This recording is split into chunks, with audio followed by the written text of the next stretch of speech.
D'abord, Bamako au Mali. Les travaux de la 57e session ordinaire du comité interparlementaire de l'UEMOA réunissent les participants pour une semaine. Ensemble, ils abordent les questions de gouvernance dans les 8 pays de l'organisation ainsi que le développement énergétique et le partenariat public-privé. La cérémonie d'ouverture avec Nyanya Aliou Traoré et Sidiki Balo.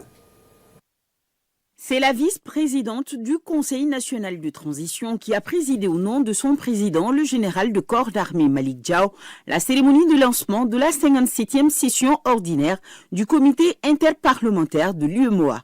Les 40 parlementaires ont pour mission principale de renforcer le contrôle démocratique, évaluer les politiques économiques régionales et avancer sur la transition monétaire. La rencontre de Bamako, la première au titre de l'année 2026 de l'organisation sous-régionale, se focalisera sur plusieurs points. Au titre de cette 57e session ordinaire, le comité interparlementaire aura à se pencher, entre autres, sur le renouvellement des membres du bureau du CIP et les membres des bureaux des sous-comités au titre de l'année 2026. L'état de mise en œuvre des recommandations formulées par le CIP à l'endroit de la commission de l'UEMOA de 2021 à 2025.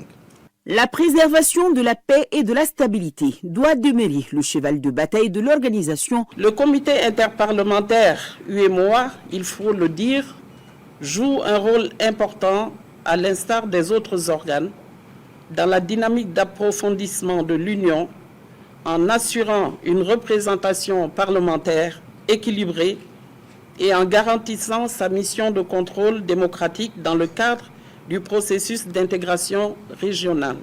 Il vous souviendra que la Cour de justice de l'Union économique et monétaire ouest-africaine, selon une décision rendue le mercredi 28 janvier et publiée le jeudi suivant, a reconnu l'illégalité des sanctions imposées au Mali en 2022 en réservant une suite favorable à la sollicitation des autorités maliennes de la transition qui avaient saisi la juridiction communautaire.